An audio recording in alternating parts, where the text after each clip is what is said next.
Ladies and gentlemen, drivers, gig workers, and everyone in between, welcome to This Week in Rideshare podcast. I'm your host, Jared Hoffa. It is Friday, March 28th, and this week we speak with Lenny Sanchez of the Independent Drivers Guild about what IDG is, what IDG does, and how it helps drivers. As always, Legal Rideshare breaks it down.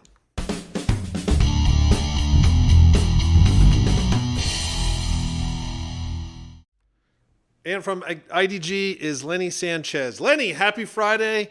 Great to have you back on the show. Thank you very much, Jared. Nice to see you again, brother. Yeah, it's a little different this time. Bryant is out, so it'll just be you and I, my friend, chatting it up. Sounds good. We don't need him anyway. Yeah, we don't need him. It's fine. Obviously we've had a relationship for a long time with Legal Rideshare and IDG. But I think it's always important, every once in a while just to reconnect for, drivers who don't know what IG is or aren't familiar with what you guys are doing recently. So I thought it'd be a good time to do that. So I think let's just start it off first with if drivers don't know, what is IDG? What does it stand for, and what do you guys do? For sure. So IDG is Independent Drivers Guild. We have a chapter here in Illinois. Technically started out in New York 10 years ago. It's a project of the Machinists Union. They were organizing the drivers back even in the late 90s. So we help out drivers with a plethora of different issues. The most common one is with deactivations. In New York and New Jersey, IDG has a different situation where the deactivation appeals process is a mandatory one, and it is a much more effective and efficient one than the one we had here in Illinois, which is a voluntary one that we have entered into with the apps. So the process is not nearly as good, but we do help out, and we have helped out hundreds of drivers get back on the roads in the few years that we've been existing here. We've also helped out drivers with many other issues, from not getting paid. Surprisingly, there's been challenges to drivers pay from the apps, in particular Lyft. We've helped out dozens and dozens of drivers recover funds. One driver had $7,500 in earnings, thought it was just glitching out, a problem with his bank account, and it wasn't. It was Lyft BSing around. So we were able to straighten that out and get them paid. Fundraising for drivers that have been carjacked and unfortunately lost their lives doing this, and many other issues. Support groups for trauma, drivers who experience trauma, who've been carjacked or assaulted, etc. Support group for drivers, a monthly meeting. We have our office in Park Ridge, technically Park Ridge. It's on Higgins, facing the Kennedy, just a few minutes from O'Hare. And we have a prayer room in there. We've done some yoga and different gatherings there, et cetera, et cetera. So I can go on and on about all the things that we've been doing for years and years here. Yeah. So, and I think it's important. You mentioned this in the beginning. There's offices pretty much all over the United States, correct? I think there was at least a dozen. Is it a dozen offices so far? I wish it was a dozen, but it will eventually be at least a dozen and growing more. So we have chapters in New York, New Jersey, Connecticut, Pennsylvania, Illinois, Florida, and there are more coming this year. We're expanding to other states in the South and in the West, and all across the country. So stand by for new launches here by year end and new chapters. Looking forward to that. Yeah, and you just talked about this as well, but I think it's important again to hammer some of the things that you had mentioned as far as the benefit for drivers who are interested in IDG. So if you're a driver and you're interested, like what is that process to be? Can you just show up to one of these offices? Do you go online? What does that beginning look like? If it's just somebody that wants to learn about us, there's a few different ways they can do that. They can just go onto our website. It's driversguild.org. Select Illinois. Sign up to be a member. It's free. You'll get notifications of everything that we got going on, monthly meetings, our calendar of different events, etc. is all on there. Our office hours are open to the public. We do work by appointment for certain items at certain times, but our office doors are always open. People are always welcome to come in. Our information is really easily available too. You can go on Google Maps, just type in independent drivers, and before you get through drivers, it'll pop up. So you'll have directions, our office hours, phone number, contact us directly. We are also out and about. Just kicked over my phone here.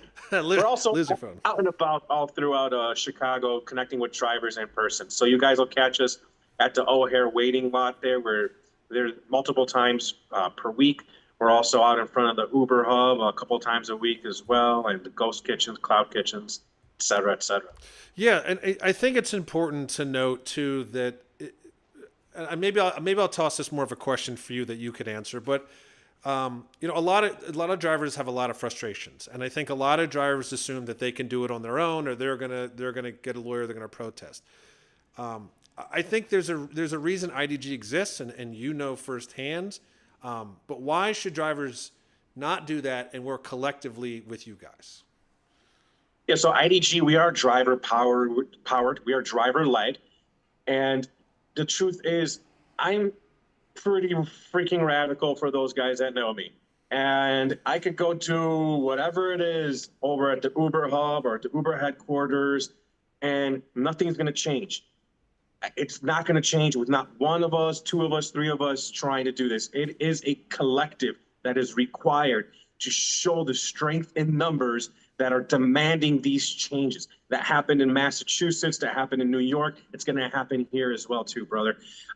It's impossible to face these multi-billion-dollar monster corporations by yourself. Lawyers know this as well too. If you're a deactivated driver and you're thinking, hey, I'll just hire an attorney, they're going to help me get back on small claims. No. It's basically impossible. And most lawyers do not take these cases because they know the situation is it's hopeless, basically. So the only way we can get justice and we can get what we deserve, our fair share, the protections like fair deactivations protections, benefits, etc., is by forming a union, being unified together. The only path. And we don't need to argue over the label of employee or independent contractor. Our brothers at SEIU and IAM machinists showed us that that is not a path that needs to be taken to win. There is a different path to victory, and it's the one that they laid out in Massachusetts, coming to Illinois really soon. Yeah, I know, and that's really important and extremely well said. And as an example, like you have, I mean, I know you do, but I think drivers would love to hear what are some recent wins or wins because of IDG for drivers. So recent wins is that we, on a pretty frequent basis on the ground level in Chicago, will get a driver's account reactivated. That's a huge win to us. It's getting somebody back on the road. We, on a larger scale, have our parent, the machinist. I don't have my machinist shirt on today. Partnered up with SEIU here in Illinois. It's been 2 weeks removed since the official announcement of the campaign from Massachusetts here in Illinois. That is a tremendous, tremendous win because we know there is a path. We are following basically the blueprints that Massachusetts laid out for us, bringing that over here in Illinois. We've got some friends and supporters and a great governor, et cetera, and we're hoping to be able to slam dunk this here in Illinois really quickly. But the actual launch and the having these unions join the fight is tremendous, and it's absolutely huge. On a smaller scale, we have been successful in improving the bathroom situation ever so slightly at O'Hare. It's still inadequate, and we continually have conversations with Commissioner Rhee. Bless her heart, we love her as she's on her way out and into retirement, and hoping the new administration will pick up on the commitments that her administration made over at us with us at O'Hare. Yeah, I mean, one thing that we know for sure, again, having worked with you guys for quite a long time, is you get movement on stuff. You get stuff done, but you shake things up, and people start to consider these proposals. They start to make changes. It's like you said, it's a small win about the bathrooms, but that's a big win. And I personally have been up at that lot, so I know really well about those bathrooms. It's terrible. So, but I think that's what's crucial here is that if drivers if drivers aren't aware of what IDG does, it really is what you had said earlier about the collective. You guys are working together to shake things up, to make change that benefits everyone, not just a select few. And again, these are wins. And as you had said, there are people now in local ordinances that are saying, hey, we need to listen to them. It's a powerful organization. And I applaud you guys for that. Thank you, brother. I appreciate it. But it really does come down to the drivers themselves. You nailed it. That collective. In Massachusetts, it was all the deactivated drivers, all the active drivers that got together, and it was literally from the Chinese community, the Brazilian, Dominican, Somali, Nigerian, all these communities got together, all their deactivated drivers, all their drivers that have overcome their deactivations or been threatened with it. And they literally put their foot down. They joined the unions in the fight and they won. And every single, and I mentioned deactivated a lot because that's really close to my heart because I was deactivated for a minute. It's every deactivated driver in Massachusetts is going to get a hearing. And for people that don't know, the drivers in New York and New Jersey get a hearing if IDG is not able to overcome the problem that Lyft or Uber had with the driver. It goes to arbitration. So it's like a court date. You have a third-party arbitrator, it's like the judge, and every single driver in Massachusetts is going to get that hearing now. So if a driver is accused of driving naked or smelling like alcohol or marijuana or having a gun under a lap or whatever nonsense or 100 miles an hour, prove it, Uber, because if you don't have proof, you don't have those DUI reports and the police report and pictures and evidence, then these drivers are getting their accounts back. Now, not everybody, but a very, very large number of the drivers are going to get their accounts back. And I suspect personally it's going to be probably between 80 and 90% of the drivers are going to get their accounts back. We are going to call on every single driver to stand up here in Illinois as well, too. And we can win just like Massachusetts did as well, too. There's no reason that we can't do the same thing here, and we will. Right. And for drivers who are listening or tuning in and know and live in Illinois or live in Chicago, every Friday, you guys are actually in our office talking to drivers about the activations. So that's how closely we also support you guys. So if you're in the city and you have that issue, like Lenny said, it's not everyone, but it's a fight, and you guys do get people reactivated. And there's, again, no reason we can't do what Massachusetts did. And it's obviously, we've all talked about this when Bryant was on. I think even the last time, Lenny, all three of us were on about the ridiculousness of deactivations, and it needs to change. At the very, a lot needs to change, but that absolutely needs to change. Big time. You guys are always very busy. I know that every time I talk to you, you're all out and about and you're traveling the country. But if you are in Illinois or Chicago, what are some upcoming events that you guys are doing this year? So every year we have our annual Gig Fest. It's a barbecue, just like a company barbecue. If Uber and Lyft were decent, they would be throwing this, but they suck. So we do it for the drivers. So we've given away hundreds and hundreds of backpack stuff with school supplies to all the school-aged kids. We bring food trucks and we pay for the entire bill: ice cream, DJs, face painting, games, raffles.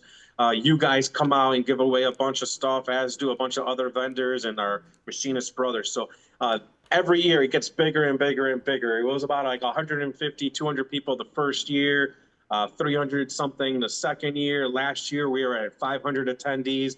This year, our fourth year, it's going to be, I think, much bigger than the past ones, possibly double in size, because we are that much larger now, and now we have our union brothers joining in this fight, so we've just expanded that much more. But it's a great day, a lot of fun. Hoping to see and all the faces that we have been seeing throughout the years at all of our events, and a bunch of new ones. Bring the friends and family, your neighbors. It's a great time. Yeah, we will definitely be there this year. Like you said, we're there every year. We always do the giveaways with the dash cams, which is always a blast. So definitely looking forward to that. Do you have any important announcements you want to make on the podcast today, or do you want to hold off on that? Oh, I forgot to mention the date for Gig Fest this yes. year. It's July 26th. It's a Saturday, the last Saturday of July, and it's going to be in Schiller Woods. I'll give dates. So just save the date. Details and flyers coming out real soon. I'll say this: we have been working here for years. Been organizing thousands and thousands of drivers now here in Chicagoland and Illinois. And I can't share yet because, I can't write checks that I can't cash. But I think I'm going to be really close to being able to write a massive check to help out the driver community here. A massive win. Fingers crossed, standing by here. Have me back on in a couple of weeks or a month or so, brother, and hopefully we'll be celebrating and making that announcement, and that'll be an epic, huge thing for the Chicago and Illinois drivers. So I can't say more than that because it is what it is, but we're really, really close. Like, I can smell the finish line. Well, look, when that happens, we'll definitely have you back on to discuss it. We have to. That's a must. And just again, before we sign off here, I'm going to give you the final word. And if people have just tuned in, again, if someone is interested in IDG, how do they find out about you guys? How do they learn more? Yeah, you can find us on social media, on Instagram, Facebook. Just type in Independent Drivers Guild, IDG Chicago. We also have a website. It's driversguild.org. Come to our website. You can sign up for free to be a member, and you get all the communications for all the different things that we got going on. You can see our calendar. And if you want to come visit us in person, come talk to us in person. We're always down to grab a cup of coffee or a taco and get to know somebody and answer some questions for them. You can go to Google Maps, type in Independent Drivers Guild. It'll pop up the address, the office hours, and you can come in. And if you'd like to set aside time specifically, you can make an appointment, and I'll do one better right now for everyone. My cell phone number is my personal cell phone number. If I don't answer, text me. I do sleep, at nights regularly. But it's 773-676-4817, 773-676-4817. Shoot me a text, give me a call. Happy to help you out and connect with you in person. Yeah, I mean, you can't beat that. He's literally giving you his personal cell phone. That's literally I'm going my to help you. Number. So that's not my IDG work number, which is pretty amazing. And yeah, of course, usually Bryant says this, but since Bryant is not here and we certainly miss him, drivers, if you get in any sort of accident, big or small, please contact us. LegalRideshare.com. Consultations are always free. We're here to help with medical bills, lost wages, pain and suffering, you name it. That's what Legal Rideshare does. We have done it for a long time. And again, we have worked closely with IDG to support drivers. So this is a good relationship. It's a good thing we have going here. So absolutely, yes, I would always recommend you guys. And that's how I met Bryant, is he covered me and helped me out with my first issue that I had while being in an accident. And I had an insurance company trying to scam me, and Bryant helped me out. And then it was awesome from there. I unfortunately needed his service another time or two after that, and he has been great every single time. Yeah, as we always like to say, we don't want drivers to get in accidents, but if you do, we want you to get the best care possible, and that's why we're here. That's what we do. So that again, thank you, Lenny, so much. We will definitely have you on when we hear that update. You're a rock star. You're a hero to drivers. Oh man, an all-around great guy. Drivers too. Well, as I like to say, that is the end of This Week in Rideshare. See you next week.